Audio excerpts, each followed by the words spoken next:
Paunawa, ang lahat ng nakapaloob sa kwentong ito, ay pawang kathang isip lamang, at hindi tunay na nangyari. Salamat po.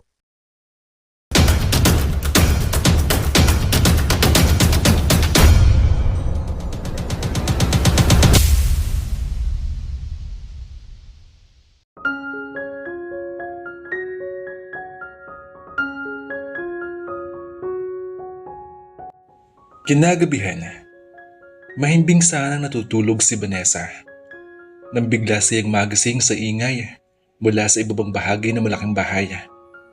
May mga yabaga, may mga boses, may mga taong abala sa pagdadala ng mga gamit. Dahan-dahan siyang bumangon at binuksan ang pinto na kanyang silid. Umuwi na sila. Mahina niyang sambit. Lumabas siya at sumilip sa hagdan. At doon niya nakita ang kanyang mami Marimara na bagong dating kasama ang kanyang lolo Mario. Parehong galing sa Singapore ang dalawa. Vanessa, anak! Napatingala si Marimara at agad siyang ngumiti nang makita ang anak. Mami! Bumaba si Vanessa sa hagdan at sinalubong ang ina. Pagod ka po? Eto, medyo. Yumakap si Marimar sa kanya. Namiss ka namin, alam mo ba yon? Ngumiti si Vanessa. Ngunit nang mapatingin siya kay Don Mario, biglang nagbago ang kanyang ekspresyon. Tahimik lamang ito nakatingin sa kanya. Malamig, matalim. Parang sinusuri siya nito. Kumusta ang school? Tanong ni Don Mario. Maayos naman po, Lolo. Tumango lamang ang matanda. Ngunit hindi niya alam sa likod ng pagbabalik ni na Marimara at Don Mario ay may panibagong pagbabago sa mga planong matagal nang binubuo. At higit sa lahat, hindi alam ni Vanessa kung paano niya itatago kay Don Mario ang isang bagay. Si Seth, ang taong matagal na niyang binabantayan. Ang taong ngayon ay unti-unti na niyang napapalapit sa kanyang buhay. At sa pagdating muli ni Don Mario, pakiramdam ni Vanessa ay mas magiging mahirap nang itago ang lahat. Taon ang nakalipas. Ito'y kwento ni Vanessa. Iyak nang iyak ang batang si Vanessa habang mahigpit na yakap ang kanyang manika. Nakatayo siya sa gilid ng kalsada. Paulit-ulit na lumilingon na tila may hinihintay. Napansin siya ni Marta. Lumapit ito sa bata. Anak, nasaan ang mama mo? Ngunit hindi sumagot si Vanessa. Patuloy lamang ang pag-iyak nito. Lumingali nga si Marta sa paligid. Walang naghahanap sa bata. Walang lumalapit. Saan ka ba nanggaling, ha? Mas lalong umiyak si Vanessa. Hindi alam ni Marta kung saan ito dapat dalhin ng bata. Kaya sa halip na iwan ito roon, marahan niya itong hinawakan sa kamay. Okay, ganito na lang.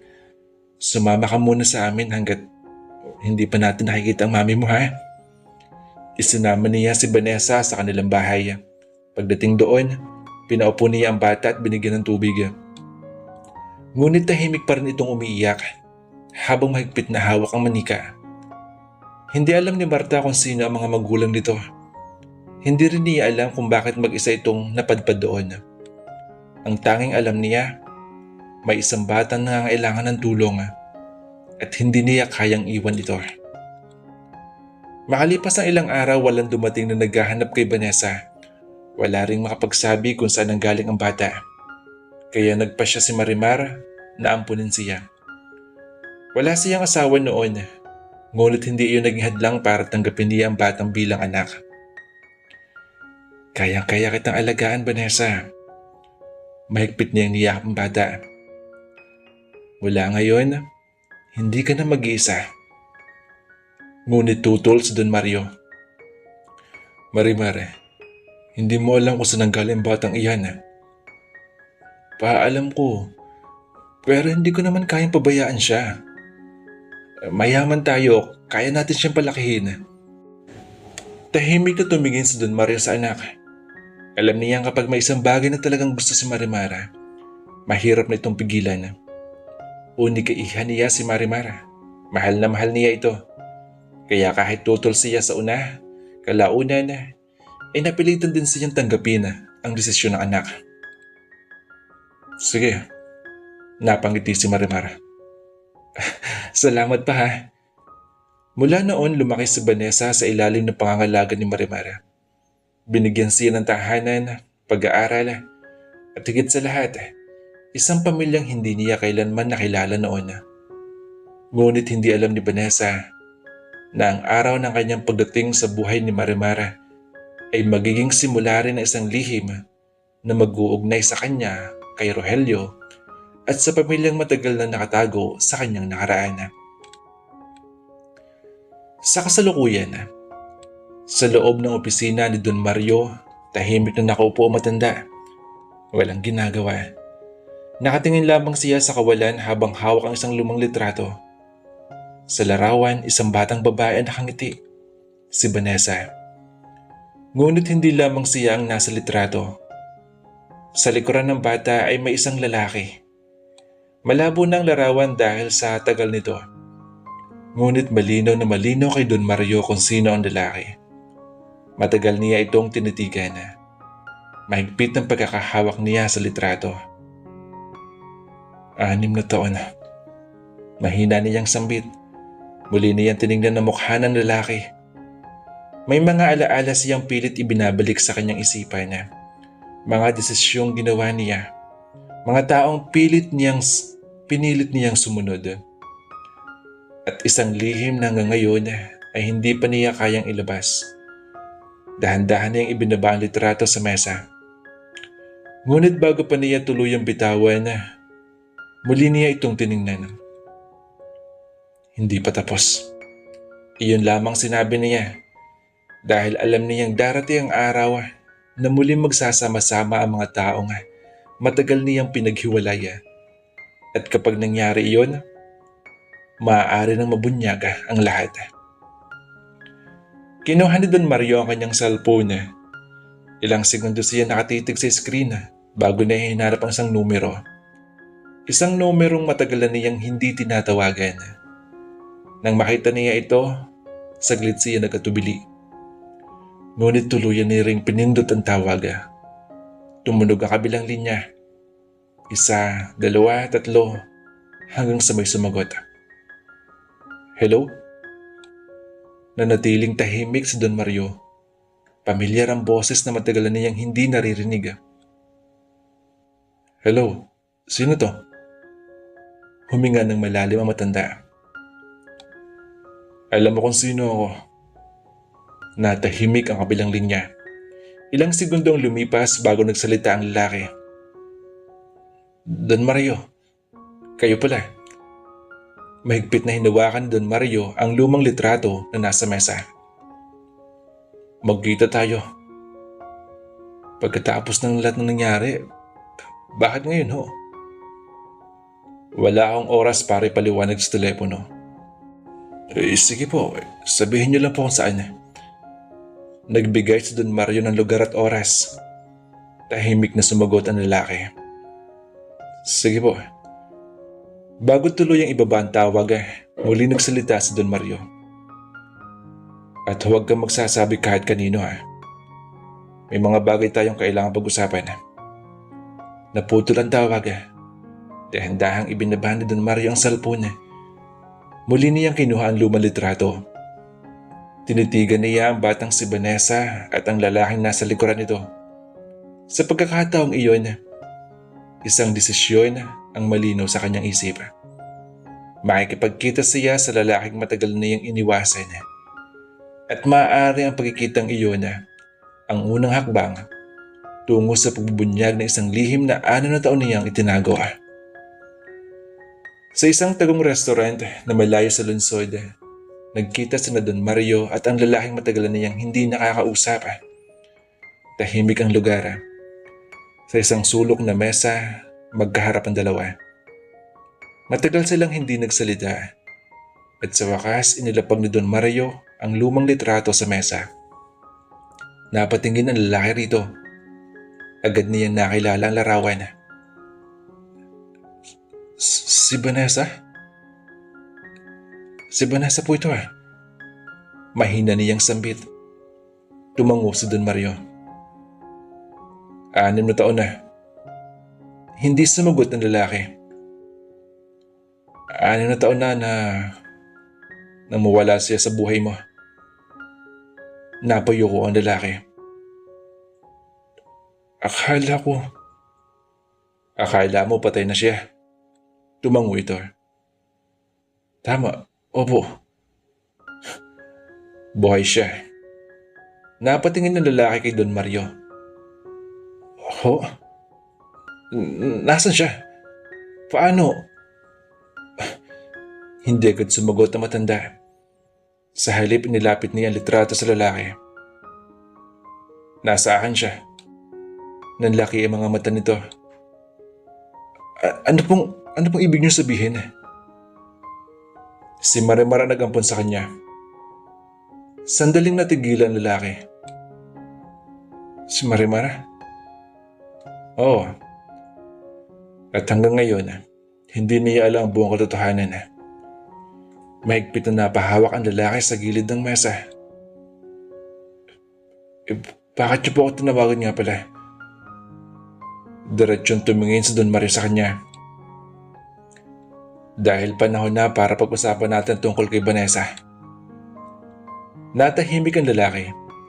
Hindi niya alam kung anong balak ni Don Mario. Ngunit sa unang pagkakataon matapos ang 6 na taon, may pag-asa muli niya nakikita ang batang matagal na nang hinahanap. At hindi niya alam na ang muling paglitaw niya sa buhay ni Vanessa ay may kaugnay din sa isang pamilyang matagal nang pinaghiwalay ng mga lihim. Hindi alam ni Victor kung anong mararamdaman ng mga oras na iyon.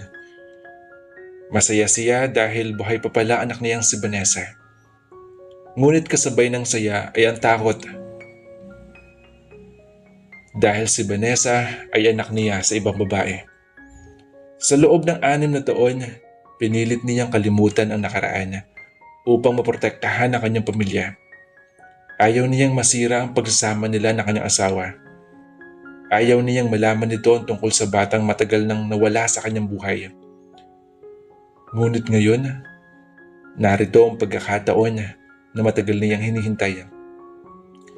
Maaari niyang makita si Vanessa. Maaari niyang makilala ang sariling anak. Ngunit papaano? Papaano niya harapin ang bata nang hindi nasisira ang pamilyang mayroon siya ngayon? Don Mario, mahina ang boses ni Victor. Ayoko masira ang pamilya ko. Tahimik na nakatingin sa kanya si Don Mario. Pero anak ko po siya. Napayo ko si Victor. 6 na taon ko siyang hinanap. At ngayong alam kong buhay siya, hindi ko kayang talikuran na lang ulit. Mahigpit niyang kinuyuma ang kanyang kamay. Gusto ko po siya makita. Gusto kong malaman niya na hindi ko siya nakalimutan. Sa sandaling natahimik si Don Mario. At handa ka bang harapin na magiging kapalit? Hindi agad sumagot si Victor. Alam niyang kapag lumabas ang katotohanan, maaari magbago ang lahat.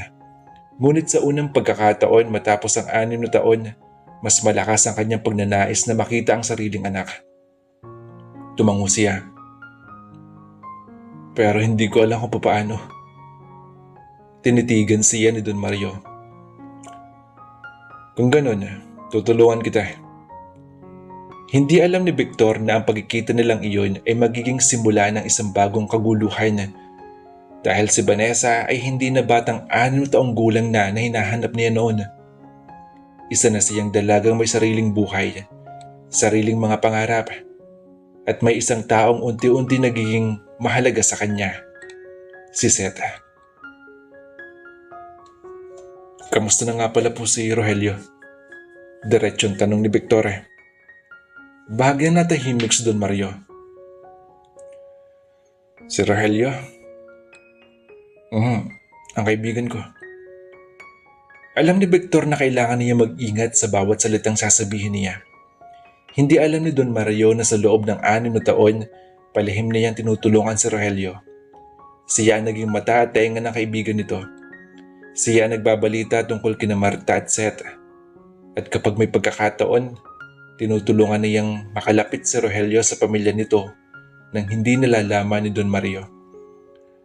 Alam niyang kapag natuklasan nito yon ng matanda, maaaring muling mapahamak ang pamilya ni Rogelio.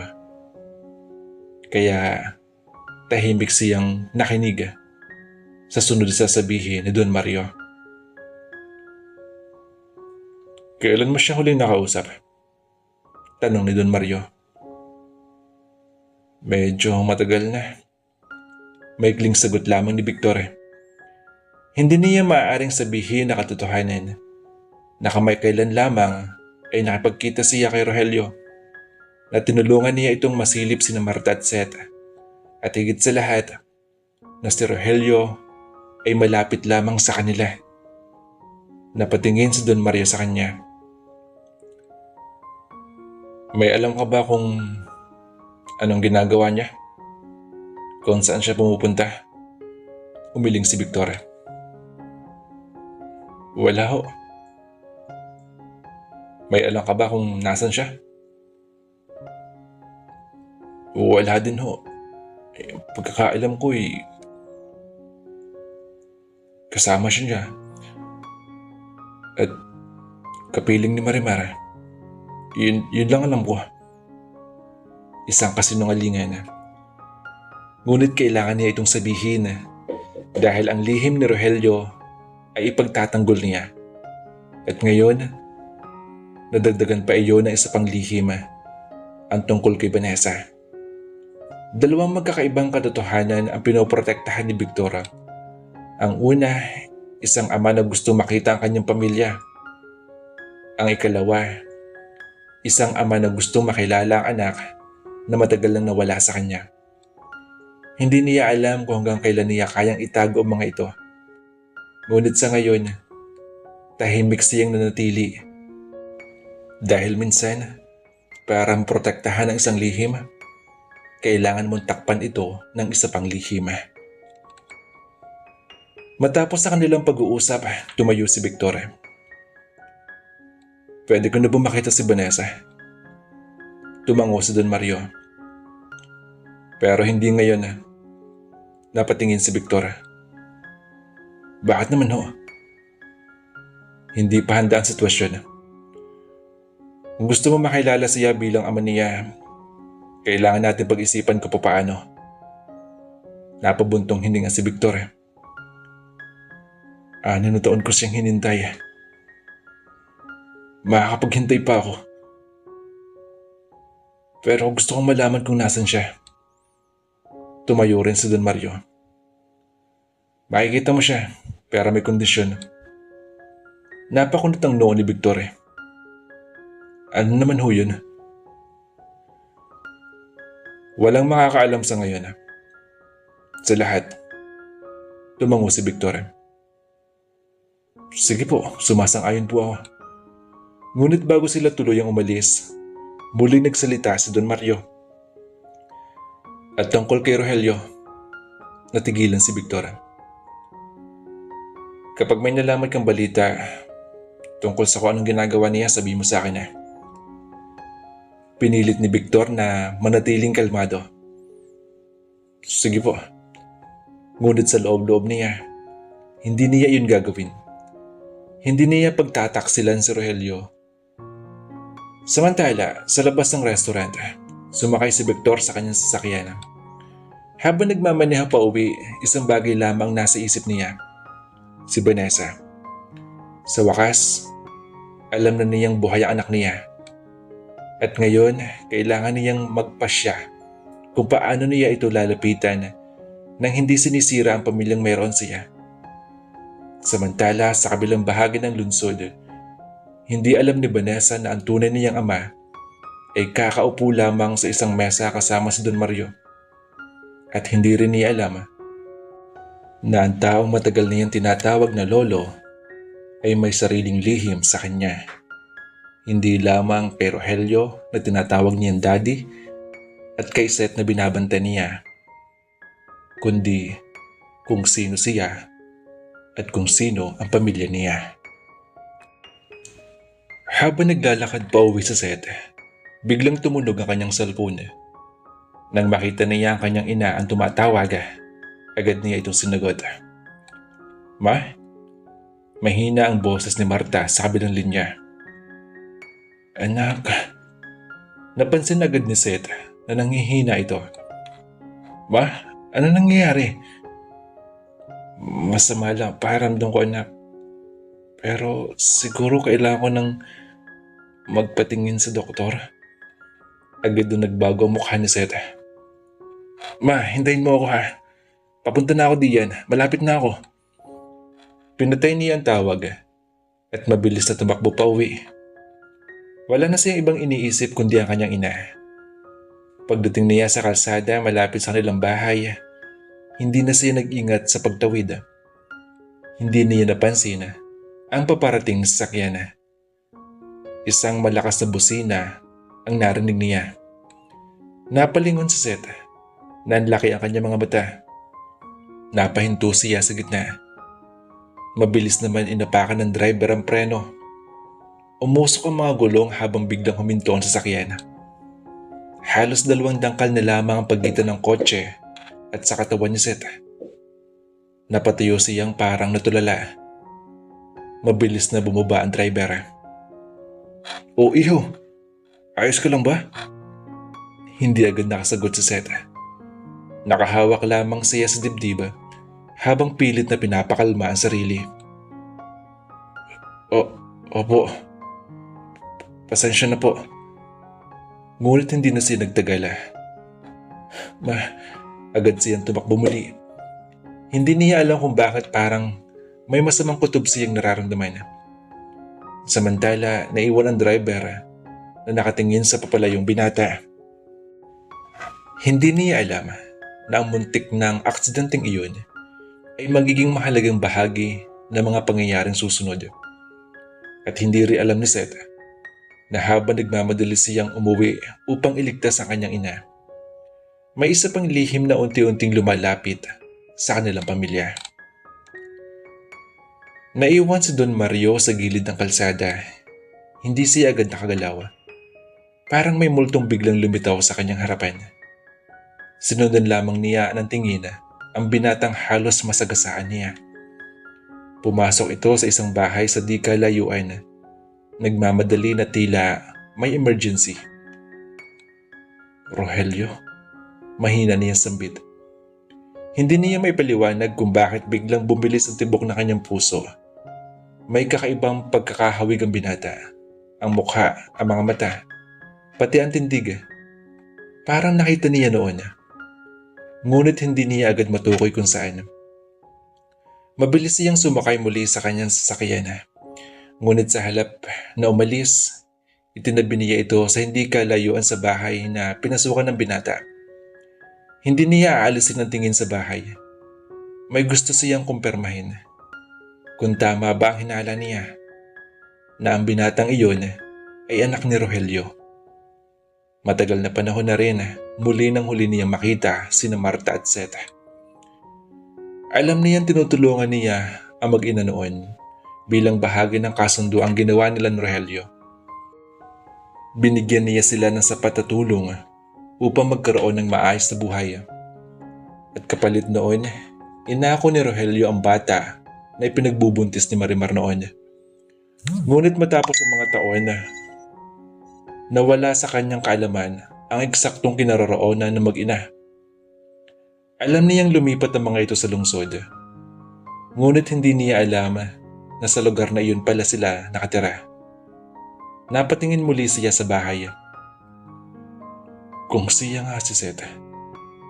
Maigpit niya hinawakan ng manibela. Ibig sabihin, hindi niya natapos ang kanyang iniisip. Dahil kung tama ang hinala niya, mas malapit pala sa kanya ang anak ni Rogelio kaysa sa inaakala niya. At ngayon, kailangan niya maghintay. Kailangan niya makita kung sino ang lalabas sa bahay. Kailangan niya makasiguro dahil isang maling hinala lamang maaari magbago ang lahat. Halos 1 minuto ang lumipas bago muling bumukas ang pinto ng bahay. Lumabas si Seth, kasama ang isang babaeng hindi pa katandaan. Pagkakita ni Don Mario sa babae, agad niya nakumpirma ang kanyang hinala. Si Marta, ang asawa ni Rogelio, at ang binatang kasama nito, si Seth, ang anak na matagal na niyang hindi nakikita. Nanatiling nakatitig si Don Mario mula sa loob ng kanyang sasakyan. Hindi niya inaasahang ganito ang magiging pagkikita nila. Napansin niyang tila nahihirapang maglakad si Marta. Maingat siyang inalalayan ni Seth habang palabas sila ng gate. Nakalapit ang isang kamay ng babae sa dibdib niya. "Ma, dahan-dahan lang po." Nag-aalalang sambit ni Seth. "Okay lang ako, anak." Ngunit halata nanghihina si Marta. Patuloy na inaakay siya ni Seth habang panaanling mo nito sa kalsada. Naghahanap ng masasakyan. "Ma, kailangan natin makarating agad sa ospital." Tumango lamang si Marta. Samantala hindi maalis ni Don Mario ang kanyang mga mata sa mag-ina. 6 na taon na ang lumipas. Ngunit malinaw pa rin sa kanyang alaala ang araw na ginawa niya ang kasunduan kay Rogelio. Ngayon, nasa harapan niya ang pamilya nito. Hindi niya alam kung anong mararamdaman.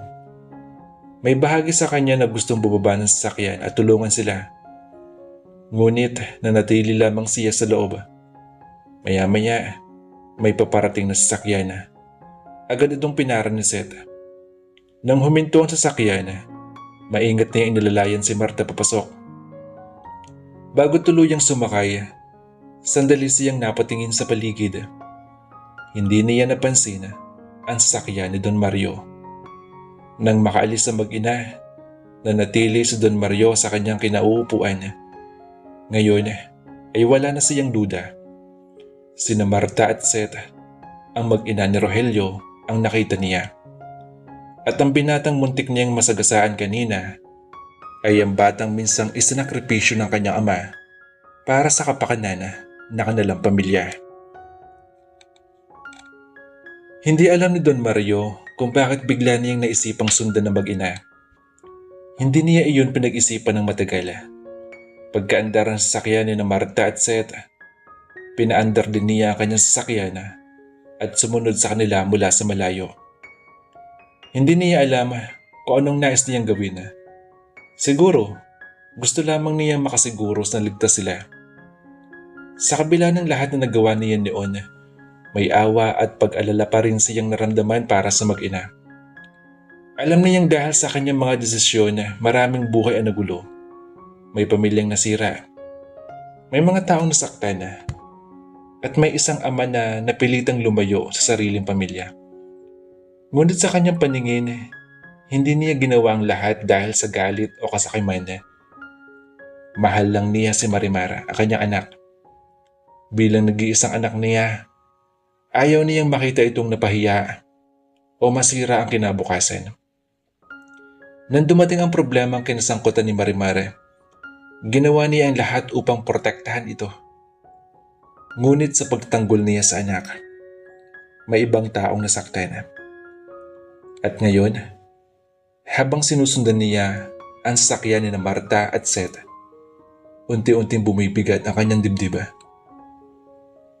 "Rogelio," mahina niyang sambit. Ganito pala naging buhay nila. Hindi niya alam kung bakit tila may kurot sa kanyang puso. Hindi niya kayang baguhin ang nakaraan. Ngunit sa unang pagkakataon matapos ang maraming taon, napaisip siya kung tama ba ang lahat ng ginawa niya. Mahal niya si Marimar. Ngunit hindi niya may tatanggi na may mga taong nagbayad ng napakalaking halaga dahil sa pagmamahal niyang iyon. At habang patuloy niyang sinusundan ang mag-ina, hindi niya alam kung ang pag-aalala niya ang nagtulak sa kanya roon o ang konsensyang matagal niyang pinatahimik.